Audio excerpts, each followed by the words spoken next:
కృష్ణ అంటే గుంటూరు అలాగే ప్రకాశం మిగిలి ఉన్నాయి. వాటికి సంబంధించి మా ప్రతినిధి శివని అడిగి తెలుసుకుందాం. శివ, ఇంతకుముందు లేని విధంగా కొంచెం అంటే ఇప్పుడు జనసేన తెలుగుదేశం కూటమి కావచ్చు, ఇటు వైసీపీలో కావచ్చు, రెబల్స్ అనే కావచ్చు, అలాగే అసంతృప్తులని కొంచెం ఎక్కువగా కనపడుతున్నాయి ఈ 3 జిల్లాల్లో. ఏంటి ఈక్వేషన్స్ ఏంటి, ఎట్లా ఉండబోతున్నాయి? ప్రధానంగా మైలవరం కావచ్చు, అటు మనం చూసినట్లయితే గురజాల కావచ్చు, ఇతర విజయవాడలో ఉన్నటువంటి స్థానిక కాన్స్టిట్యున్సీస్ కావచ్చు. చెప్పి మొత్తం మీద చూసుకుంటే గుంటూరు, కృష్ణా, ప్రకాశం ఆంధ్రప్రదేశ్ రాజకీయాలకు సంబంధించి ఈ మూడు జిల్లాలు గుండెకాయ లాంటి నియోజకవర్గాలు. ఆంధ్రప్రదేశ్లో గెలుపు ఓటములు ప్రభావితం చేసేది ఈ మూడు జిల్లాలే. సో మనం ఒకసారి ఉమ్మడి కృష్ణా జిల్లా చూసుకుంటే మొత్తం ఇక్కడ 16 నియోజకవర్గాలు ఉన్నాయి. సో ఈ 16 నియోజకవర్గాలకు సంబంధించి కూడా విజయవాడ ఈస్ట్, వెస్ట్, సెంట్రల్ ఇక్కడ చూసుకుంటే విజయవాడకు సంబంధించి కూడా వైఎస్ఆర్సీపీ 12 మంది అభ్యర్థులని ప్రకటించింది. టీడీపీకి సంబంధించి 9 మంది అభ్యర్థులను ప్రకటించింది. జనసేనకు సంబంధించి ఒక్కటి కూడా ప్రకటించలేదు. ఇక ప్రధానంగా చూసుకుంటే కృష్ణా జిల్లాకు సంబంధించి విజయవాడ సెంట్రల్లో బోండా ఉమా, వెల్లంపల్లి శ్రీనివాస్ మధ్య ఫైట్ జరగబోతా ఉంది. ఆల్రెడీ వారిద్దరు కన్ఫర్మ్ అయింది. అయితే ఇక్కడ మల్లాది విష్ణు వెల్లంపల్లికి సహకరిస్తాడా లేదా అనే ఉత్కంఠ మాత్రం అనునిత్యం కొనసాగుతూ ఉంది. కానీ ఒకవైపు ఇద్దరు కలిసి ఉన్నట్టు నటిస్తూనే ఎక్కడా కూడా ఒకరిపై ఒకరు కత్తులు దూసుకుంటున్న పరిస్థితి కనిపిస్తూ ఉంది. ఇక విజయవాడ వెస్ట్ నియోజకవర్గానికి సంబంధించి ఆల్రెడీ ఆసిఫ్ ఖాన్ని వైసీపీ ప్రకటించింది.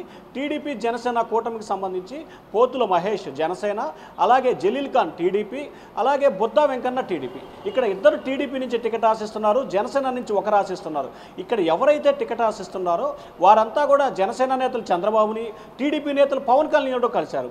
నాకే టికెట్ కావాలని చెప్పి ఒకరిపై ఒకరు ఆధిపత్య పోరు చలాయిస్తూ ఒకరు రక్తంతో కూడా చంద్రబాబుకి పాలాభిషేకం చేసిన పరిస్థితి విజయవాడలో సంచలనం సృష్టించింది. సో విజయవాడ వెస్ట్ సీట్ ఎవరికనే ఉత్కంఠ కొనసాగుతోంది. ఇక ప్రస్తుతాన్ని చూసుకుంటే అవనిగడ్డ నియోజకవర్గానికి సంబంధించి కూడా కొంత ఉత్కంఠ కొనసాగుతోంది. ఏదైతే వైఎస్ఆర్సీపీకి సంబంధించి అభ్యర్థిని ప్రకటించారు, మళ్ళీ మార్పులు చేర్పులు చేస్తున్నారు. ప్రస్తుతం అక్కడ వైఎస్ఆర్సీపీకి అభ్యర్థిని అయితే ప్రకటించారు, కానీ ఆయన ఇంకా బరిలో దిగలేదు.